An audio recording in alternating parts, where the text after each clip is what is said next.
Buenas tardes, compañeros y profesor. El día de hoy, el equipo 1, que está conformado por Delgadillo Oliva Fernando, Cruz Saavedra Marco César, García Díaz Karen Itzel, Hernández Galicia Aranza Silvia, Pineda Román José Andrés y Plantón Sánchez José Manuel, les hablaremos sobre el asma.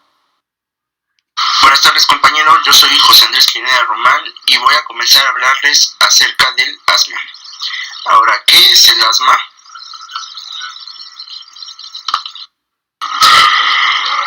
Lo que se sabe del asma es que es una enfermedad crónica muy frecuente y potencialmente grave. Esta presenta síntomas como respiración sibilante, falta de aire, opresión en el pecho y tos. Estos síntomas varían con el tiempo, frecuencia y intensidad. Un dato curioso es que en mayo se celebra el Día Mundial del Asma. Bien, ahora, ¿qué es lo que causa esos síntomas? Pues esos síntomas se asocian a un flujo de aire expiratorio variable. ¿Qué es lo que queremos decir? Que es la dificultad para expulsar el aire fuera de los pulmones debido a una broncoconstricción, o bien el engrosamiento de las paredes de las vías respiratorias y a un aumento de la mucosidad. En esta imagen podemos observar unas vías respiratorias en normalidad, por decirlo de alguna manera. Se encuentran la luz normal, y del lado derecho tenemos a unas vías respiratorias o unos bronquios totalmente en constricción.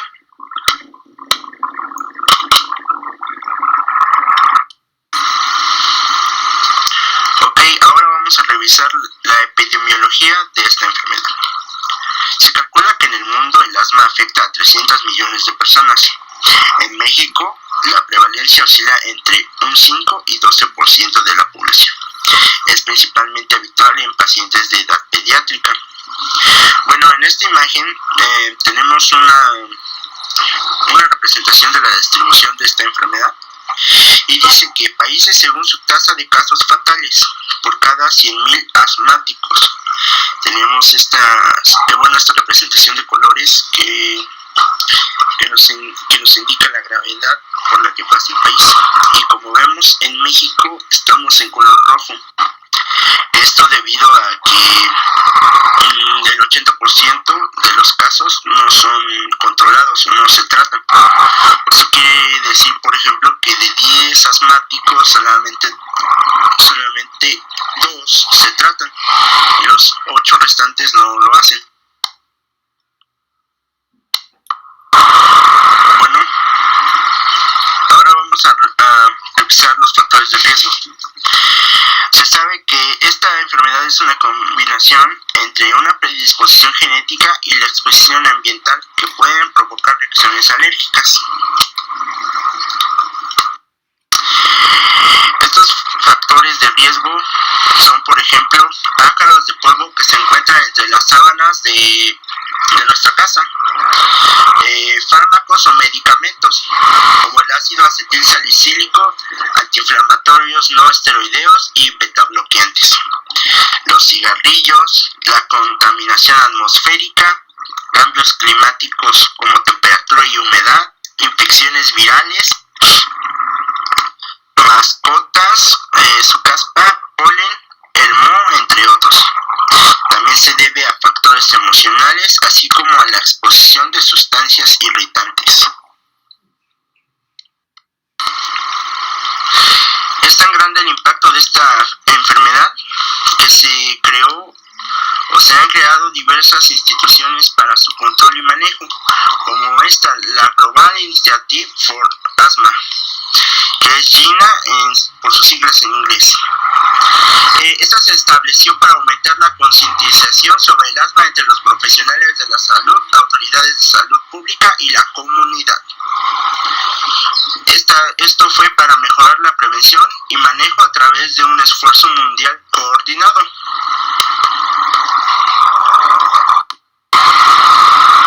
Bueno, ahora la clasificación que se le da a esta enfermedad. Esta clasificación es tomada de la guía que fue elaborada por la institución antes mencionada. Esta indica que se puede clasificar en controlada o no controlada, en un riesgo futuro para un desenlace menos favorable, basada en gravedad, que podría ser intermitente, persistente, leve y moderada grave, basada en origen, endotipos, fenotipos, alergia o no alérgica. Bueno, eso sería todo por mi parte. Ya mis compañeros les hablarán más detalladamente acerca de muchos de estos términos que yo les comenté de manera muy general. Buenas tardes, compañeros y maestro. Mi nombre es Marco César Cruz Saavedra y yo les voy a hablar sobre los fenotipos del asma.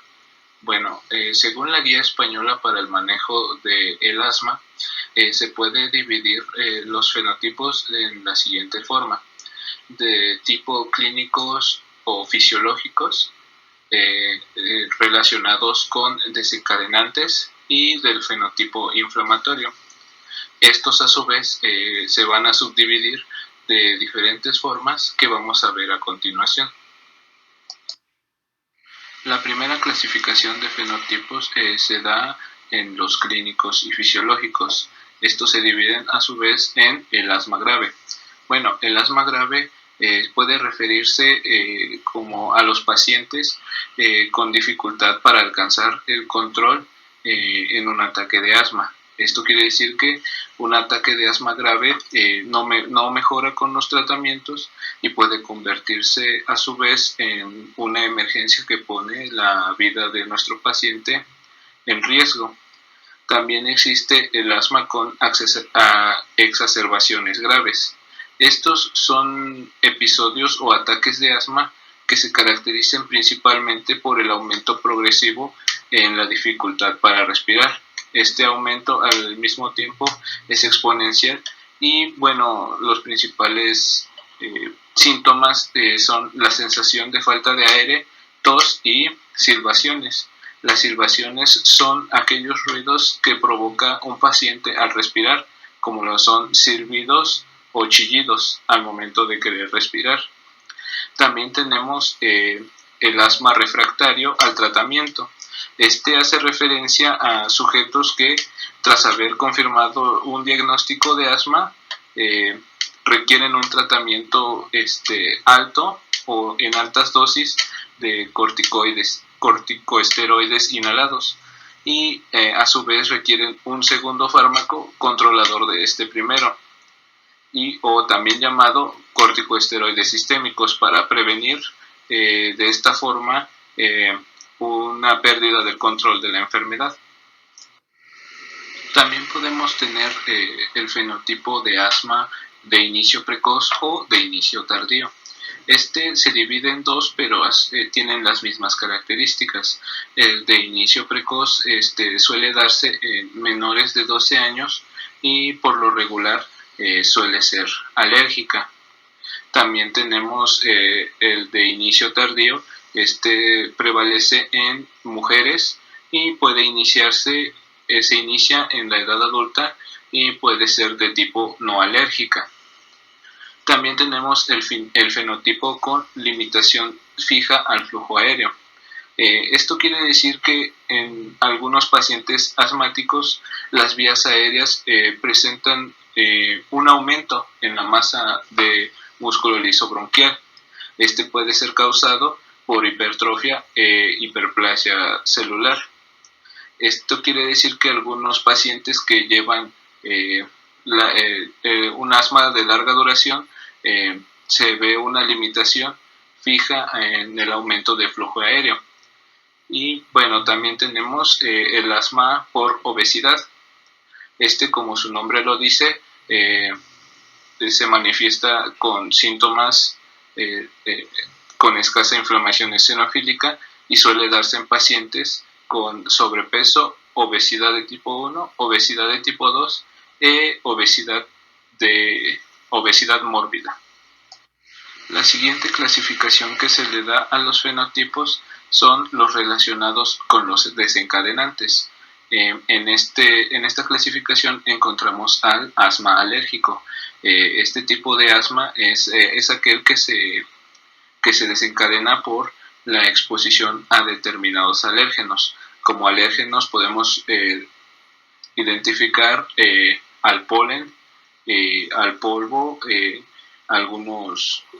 algún tipo de caspa de algunos animales, entre otros. También tenemos al asma inducida por antiinflamatorios no esteroideos. En este no se tiene un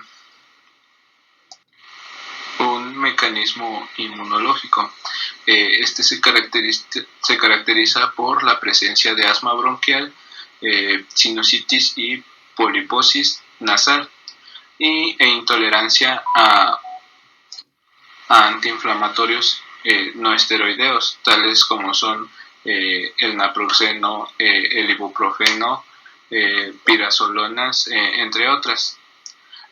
Como teoría, se cree que este está dado por la inhibición de la enzima ciclooxigenasa, que son las características de los antiinflamatorios conocidos como COX-1 y COX-2, y este sería el factor desencadenante para una reacción inflamatoria, ya que activa la vía de las lipoxigenasas y favorece a la producción de leucotrienos, que son los principales en la inflamación del asma.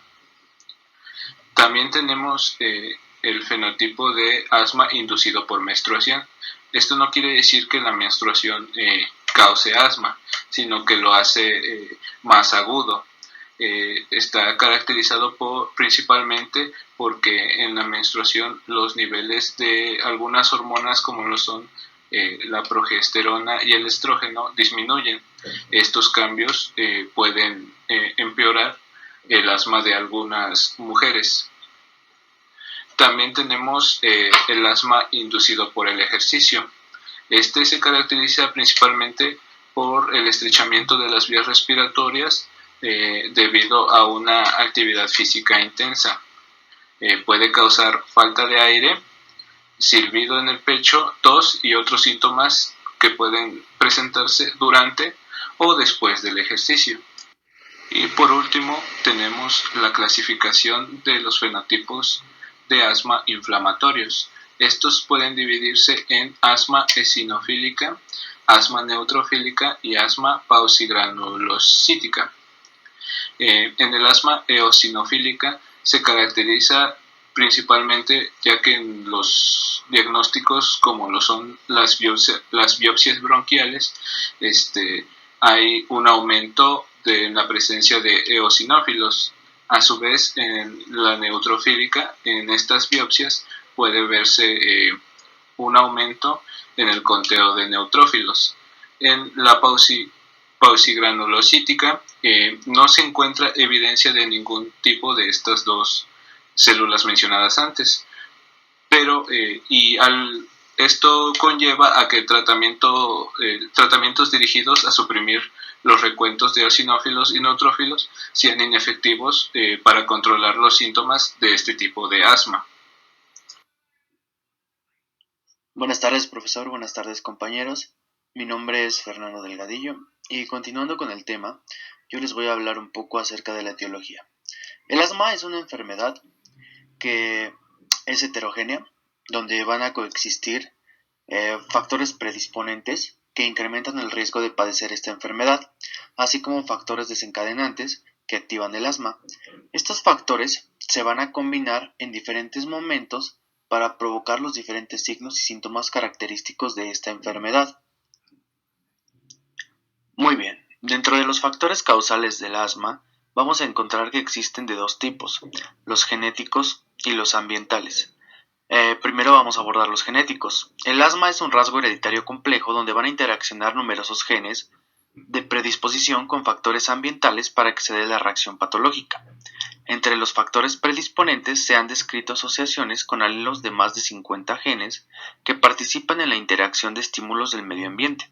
el desarrollo de la respuesta inmunológica, el control de la inflamación y la reparación tisular de las vías aéreas. De estos 50 genes, pocos se han repetido en múltiples poblaciones de pacientes.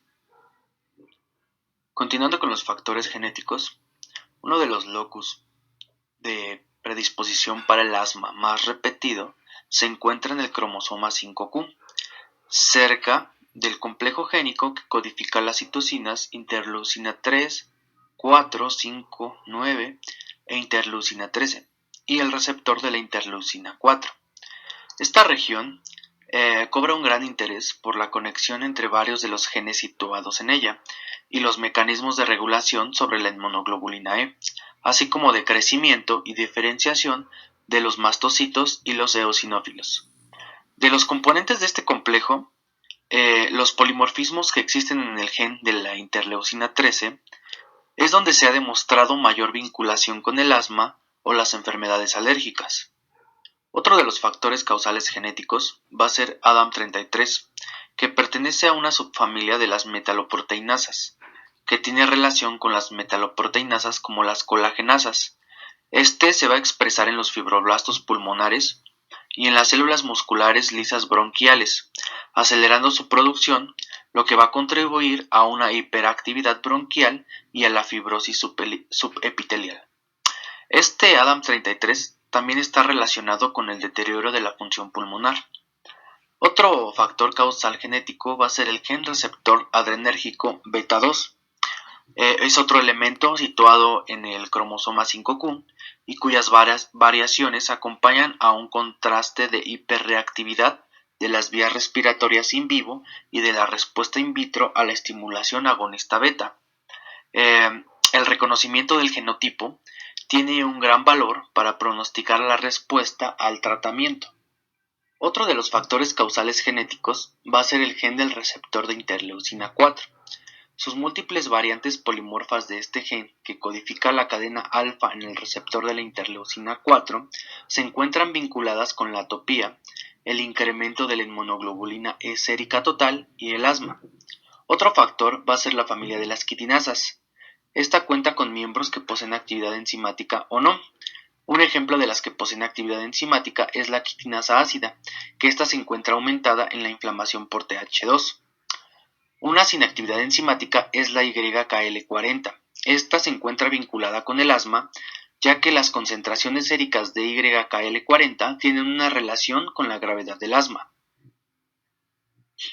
Dentro de los factores causales ambientales, vamos a encontrar que múltiples factores del ambiente pueden influir en el desarrollo del asma, como la contaminación ambiental, las infecciones virales, el tipo de dieta, la humedad del aire, la temperatura, las mascotas. El asma es una condición que va a depender de una predisposición genética, como lo vimos anteriormente, pero también de la exposición del individuo al alergeno. Por ejemplo, si una persona es alérgica a los perros, pero no tiene contacto directo o indirecto con ellos, jamás va a desarrollar los síntomas.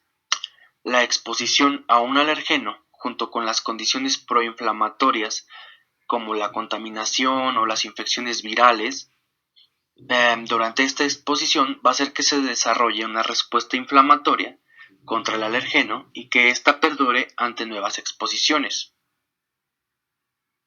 Mi nombre es Simón de Platón Sánchez y yo seré el encargado de hablarles sobre la sintomatología del asma. Hablando de sus clasificaciones, en este caso entraríamos en la clasificación por la gravedad que este va a presentar, teniendo tres grandes clasificaciones, empezando por el asma leve intermitente.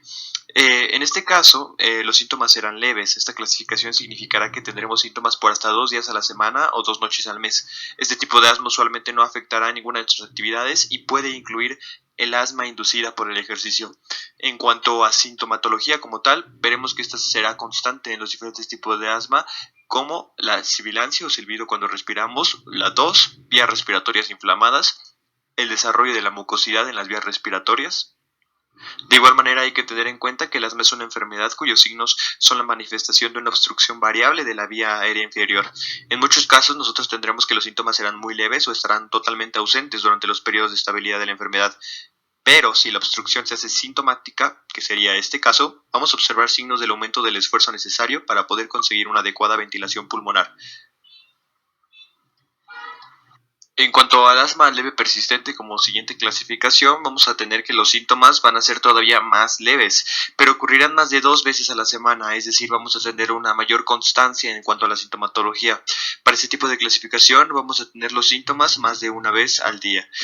Estos síntomas van a ser muy generales, estos síntomas van a persistir, van a ser constantes en todos los diferentes tipos de asma. Teniendo en cuenta esto, serían de igual manera la sibilancia o silbido cuando respiramos, tos, vías respiratorias inflamadas, el desarrollo de mucosidad en las vías respiratorias y podríamos agregar un dolor agudo u opresión en el pecho que sentiríamos. Como última clasificación, el asma severa persistente. En este caso, si nosotros tenemos asma severa persistente, tendremos los síntomas varias veces durante el día. Estos síntomas también ocurrirán casi todos los días de manera constante. De igual manera, tendremos síntomas muchas noches a la semana. El asma severa va a persistir y no va a responder bien a los medicamentos, incluso cuando estos se toman de manera correcta y regularmente. En cuanto a la sintomatología, de igual manera es muy general. Es sibilancia o sonido de silbido cuando respiramos, tos, vías respiratorias inflamadas, desarrollo de mucosidad en las vías respiratorias y un dolor agudo u opresión en el pecho. Buenas tardes, soy Ernest Galicia Aranza y vamos a continuar con lo que es la fisiopatología.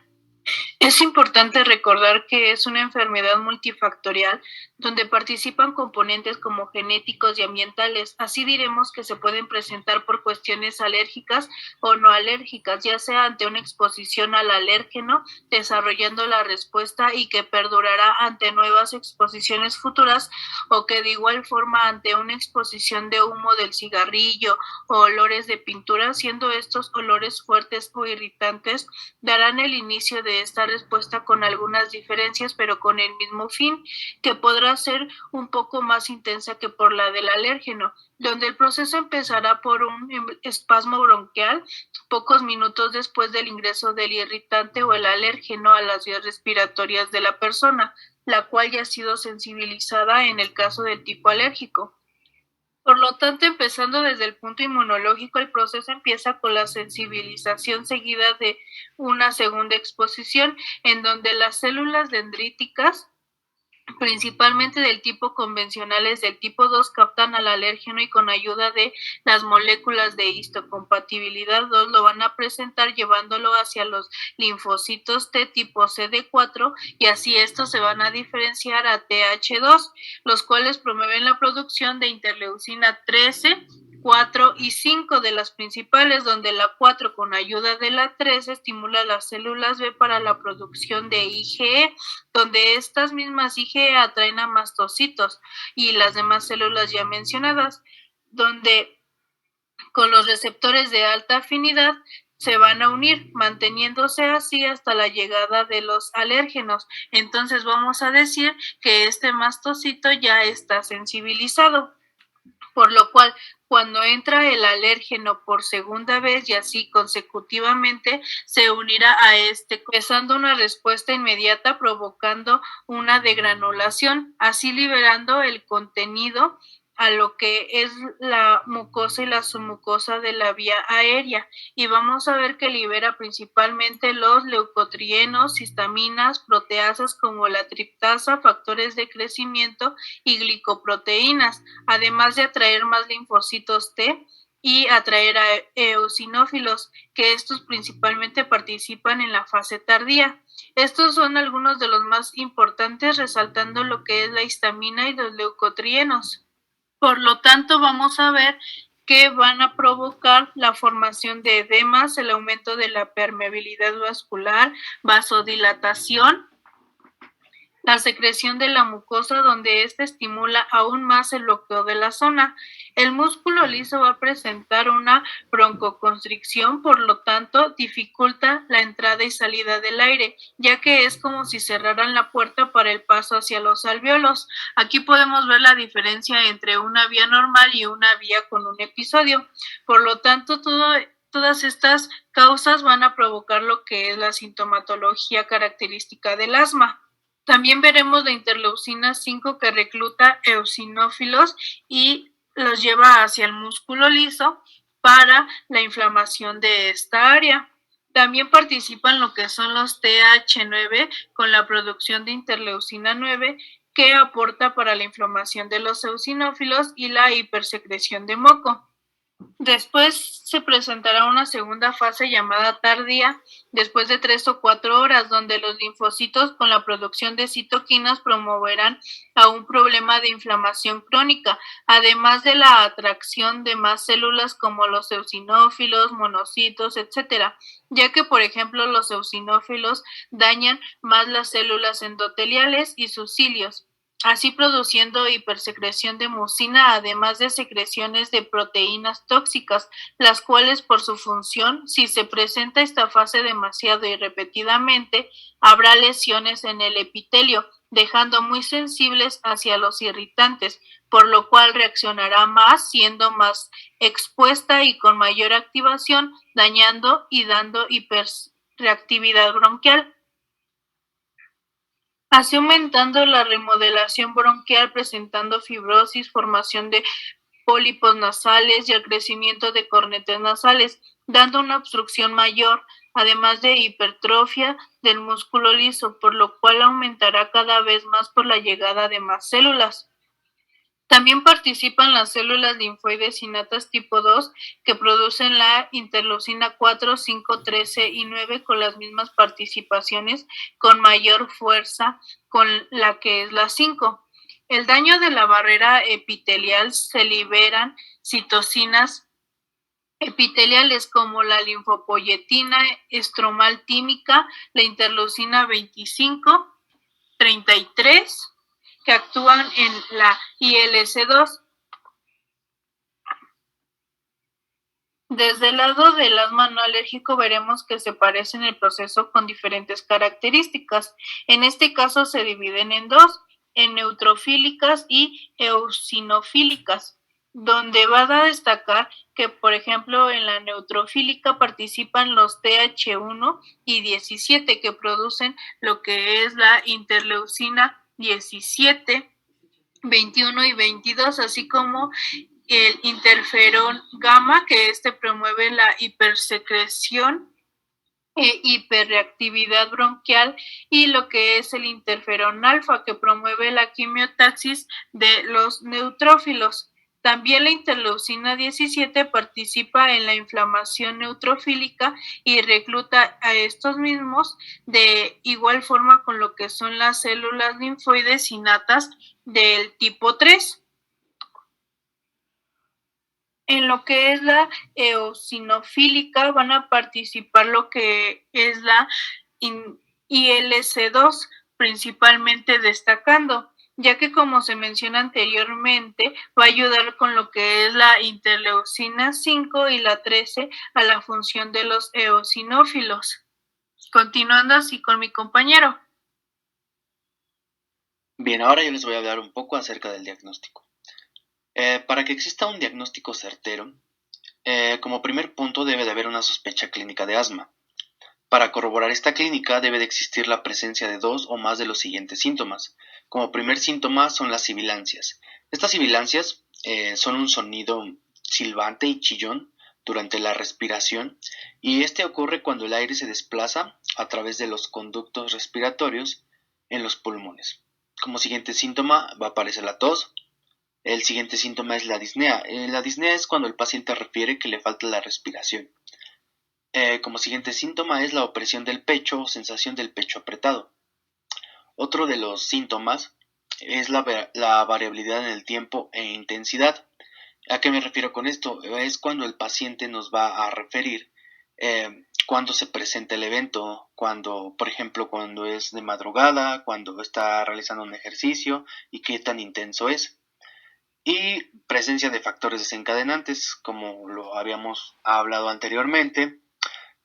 Por ejemplo, el paciente nos va a referir si nota que se desencadenan los eventos cuando está cerca de un perro, cuando huele o respira humo de cigarrillo.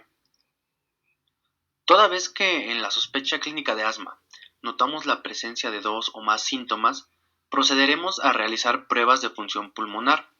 Estas pruebas de función pulmonar se llevan a cabo en pacientes con un cuadro sugestivo de asma y se recomienda la espirometría. Esta espirometría se lleva a cabo con un espirómetro, como el que pueden ver en la imagen, en el cual el paciente va a exhalar en este tubito y se va a llevar un registro de cuánto es lo que exhala durante un segundo. Dentro de los datos para la interpretación de la espirometría, primero debemos de conocer que una persona normalmente logra exhalar el 80% de la capacidad vital forzada dentro de un segundo. Así es que si esta relación se encuentra por debajo del 70% en adultos menores de 50 años, es un indicador para obstrucción del flujo de aire. Ahora bien, si estos datos obtenidos se encuentran igual o menor al 70%, se considera una obstrucción leve. Si se encuentran del 69 al 60%, se considera una obstrucción moderada. Si estos datos se encuentran del 50 al 59%, se considera una obstrucción moderadamente grave. Y si se encuentran del 40 al 49%, se considera una obstrucción grave.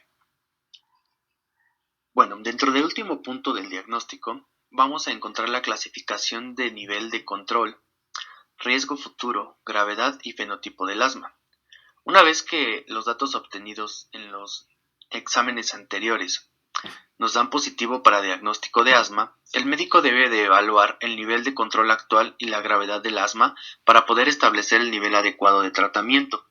En pacientes con asma grave, la clasificación por endotipos es la que puede ayudar a elegir un tratamiento biológico más específico. Hola, yo soy García Díaz Karen Itzel y les voy a hablar sobre el tratamiento del asma.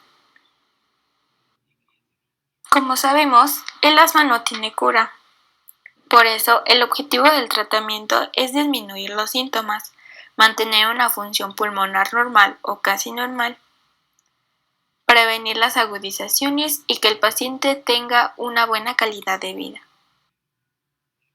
Siempre se tiene que iniciar con el manejo no farmacológico, ya que este modifica o evita la exposición a factores que irritan las vías aéreas. Tenemos los factores inespecíficos, como evitar el tabaco, ya que si se consume hay un mal control de la enfermedad y una menor respuesta al tratamiento farmacológico.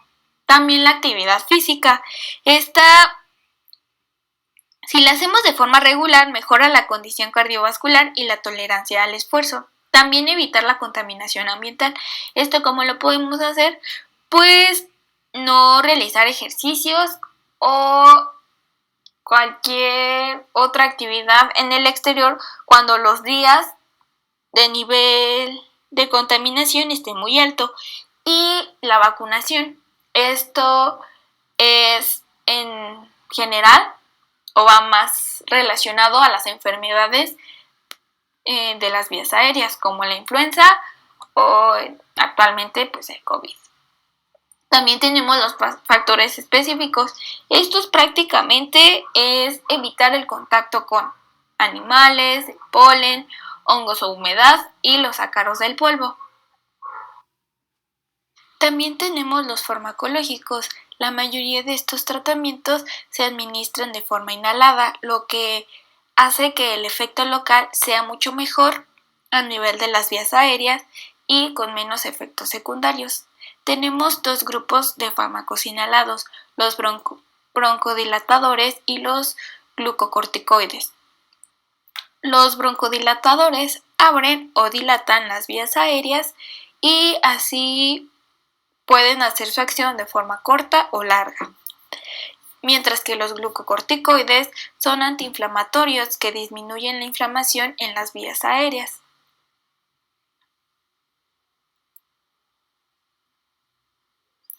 Tenemos dos estrategias de tratamiento, el de rescate y el de mantenimiento.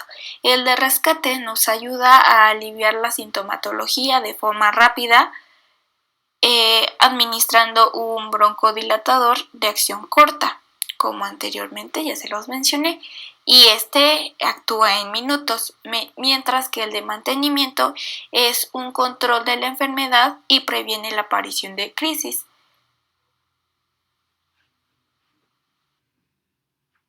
En el tratamiento de mantenimiento, lo primero que tiene que hacer el médico es seleccionar el paso adecuado en el cual se ubica el paciente dependiendo de la gravedad de su asma, para así obtener un buen control de los síntomas y una mejoría en su función pulmonar.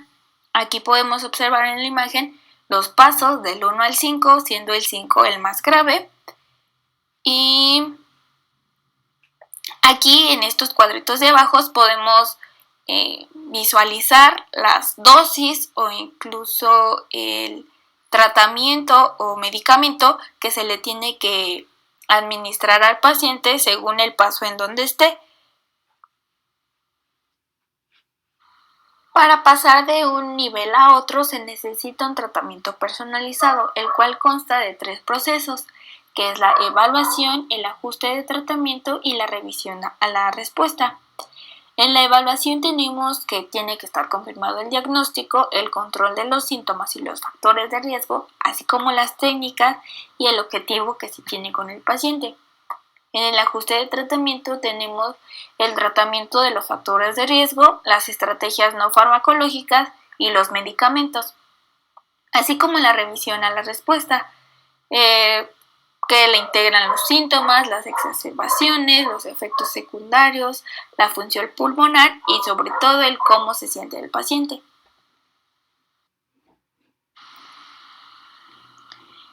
Y por último aquí les presento algunos medicamentos que se suelen ocupar en esta enfermedad. Los de primera línea son los esteroides, los beta-2 agonistas, los antihistamínicos y los bloqueadores de leucotrienes. Los antihistamínicos actualmente ya no se usan mucho porque su efecto en las vías aéreas no son nulos o muy poco. Mientras que medicamentos alternos tenemos las cromonas, la atropina, el sulfato de magnesio y el bloqueo de la inmunoglobulina E.